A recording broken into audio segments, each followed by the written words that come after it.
A Family of Two po, this coming December 25. Yes, at may parada po ang MMFF. As usual, Alden and I will be on the float. Yes. And the parade on, I think, December 16. December 16 po, Yes, maaga. right. Yan. At saka, nagpapaalam ako kay Alden kanina kung pwede ko ikwento.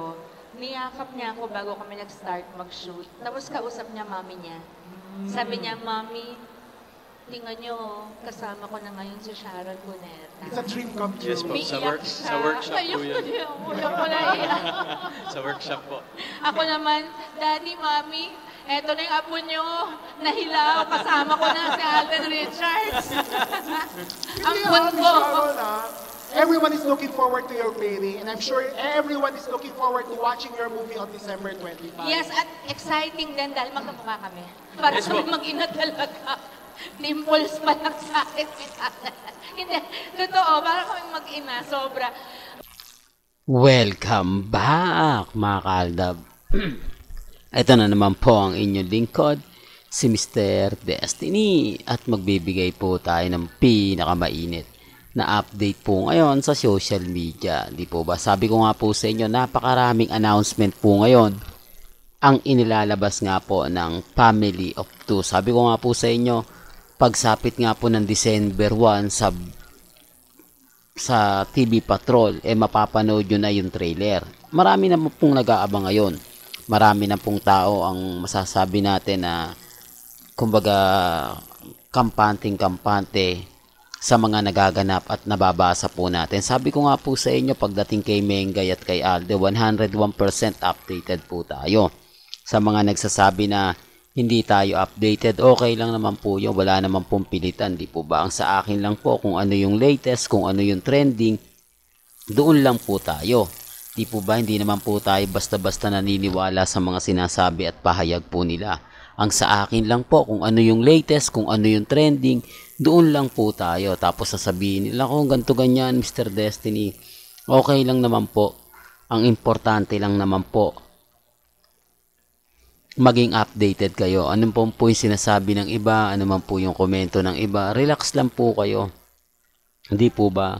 Huwag po kayong basta-basta maniniwala sa mga sinasabi at pahayag po ng mga netizen. Sabi ko nga dito po sa channel ni Mr. Destiny, kung gusto nyo lang po ng update, kung gusto nyo lang po ng kaganapan, relax lang po kayo.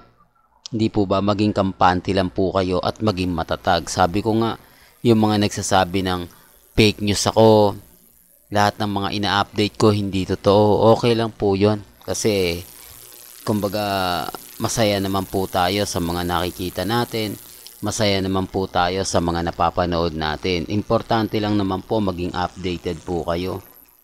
Ulitin ko lang po mga kaaldab, sa mga dumadaan po, sa mga bumibisita po sa channel ni Mr. Destiny, kung ano lang po yung gusto nyo mapanood, mapakinggan, relax lang po kayo. Dito naman po sa channel ni Mr. Destiny, kung ano lang po yung latest, kung ano po lang po yung trending, dun lang po tayo. Huwag po kayong basta-basta maniniwala sa mga pahayag at sa mga sasabihin po nila. Sabi ko nga po sa inyo, kung gusto nyo lang naman po ng update, kung gusto nyo lang naman po ng mga kaganapan, relax lang po kayo. Di po ba? Sa ngayon mga kaaldab, si Mengay, si Alden, si Madam Sharon, siya po muna ngayon ang pinakamainit ngayon. Grabe, malaking hamon daw po talaga ito kay Alden Richards. Kahit po nagtitaping si Alden o nagsushooting ng Out of Order nila ni Heaven, patuloy pa rin po yung update. Di po ba? Tapos gaya nga po ngayon, mapapanood siya sa Family Feud. Di po ba si Alden Richards at si Sharon Cuneta? Sabi ko nga po sa inyo, dito lang po kayo lagi pupunta. Lahat po ng mga update, lahat po ng mga kaganapan, pabor man o hindi, tututok lang po kayo sa mga magsasabi na fake news ako. Lahat na ng sinasabi ko hindi totoo. Okay lang po yan, normal lang po. Ang importante lang naman po mga kaaldab, maging updated kayo. Kung ano po yung sasabihin ng iba, kung ano po yung paliwanag nila, okay lang po yan. Sabi ko nga, sa mga nagsasabi na fake news ako, sa mga nagsasabi ng ganito ganyan, relax lang po kayo. Wag po kayong basta-basta magpapadala sa mga sinasabi at pahayag po ng iba. Sabi ko nga po sa inyo, doon po sa mga nagsasabi ng hindi po maganda at talagang hindi kaaya-aya kila Alden, kay Sharon, na keso wala na daw pong manonood nito, matanda na raw po si Sharon, na napaganda lang daw po yung update kay, o ibig sabihin mga kaaldab, lumakas lang naman daw po yung 5 breakups na romance dahil po kay Julia Montes. Okay lang naman po yung sinasabi nila eh. Normal lang po yan.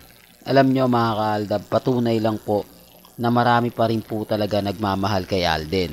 Marami pa rin po nagmamahal kay Maine Polkerson at syempre kay Ma'am Shawi. Kaya nga po may mga susuporta pa rin eh. Kaya lang syempre ako magiging bitter lang ako. Sinasabi nila Alden fanatics daw ako. Todo daw po yung suporta ko kay Alden Richards kahit na ganito ganyan. Relax lang po tayo. Sinusuportahan ko po si Alden. Hindi po dahil sa Alden fanatics. Sinusuportahan ko siya dahil syempre Aldab po ako eh. Di po ba Alden fanatics, hindi ko po sinusuportahan yan. Kumbaga kung nasaan si Alden, andun pa rin po ako. Kaya nga po yung iba nagtataka, ay Mr. Destiny bakit ganun? Parang Alden fanatics ka. Hindi po. Kapag kay Mengay naman po, kita nyo puro kay Mengay yung balita eh. Ngayon kasi masyadong mailap si Mengay, masyadong ayaw magbigay ng update. Sabi ko nga kapansin-pansin nyo kung gaano kaingay si Alden Richards. Ganun naman po katahimik si Mengay. Parang give and take lang po talaga. Parang pinagbibigyan ni Maine Mendoza si Alden na mag-ingay. Di po ba? Kumbaga parang ang ginagawa niya talagang, sabi ko nga po sa inyo, mahirap po talaga magpaliwanag eh. Mahirap po talaga magkomento. Lalo na nga po pagdating dyan sa mga bagay na ganyan. Ako, masaya po ako. Lalo na nga po sa mga sinasabi at pahayag ng iba. Basta sa akin po, mga kaaldab, kung ano lang po yung latest, kung ano lang po yung trending, dun lang po tayo.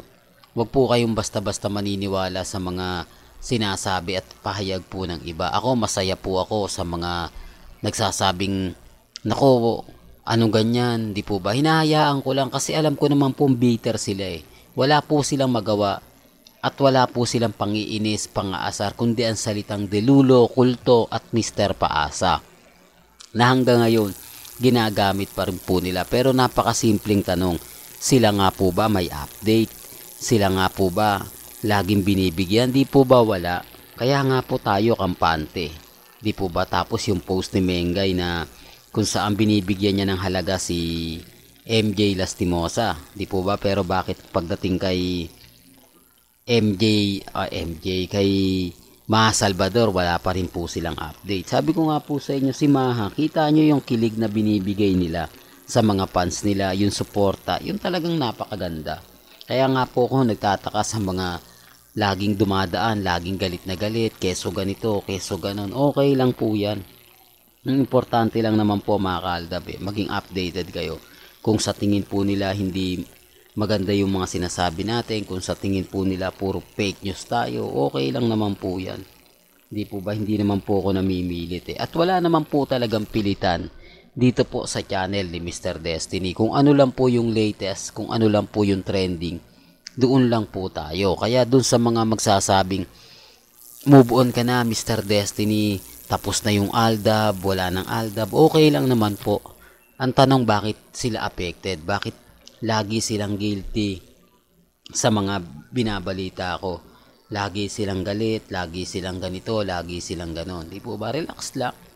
Maging matatag lang po kayo, maging kampante. Sabi ko nga, may mga bagay-bagay nga po talaga na mahirap ipaliwanag, mahirap ipaintindi. Pero darating naman po yung point, mga kaaldab, tayo naman po yung wagi, tayo naman po yung panalo. Di po ba? Remind ko lang sa mga ayaw sa channel natin, sa galit na galit, laging akala mo inaapi, hindi po ba? Okay lang po yan. Basta maging matatag lang po kayo at maging kampante, di po ba? Relax lang po mga kaaldab sa mga magsasabing fake news ako, sa mga nagsasabing move on na ako, okay lang po yan. Di po ba? Bitter na bitter lang po talaga sila pagdating po sa social media. Real talk to mga kaaldab. Well, hanggang dito na lang po yung updates natin mga kaaldab. Kaya kung gusto nyo pa po ng pinaka-latest at sariwang update, abay tumutok lang po kayo dito po sa channel ni Mr. Destiny para updated po kayo sa mga latest at sa mga bagong video po na ilalabas po natin. maya-maya lang. Hanggang sa muli, salamat po sa panonood at pakikinig.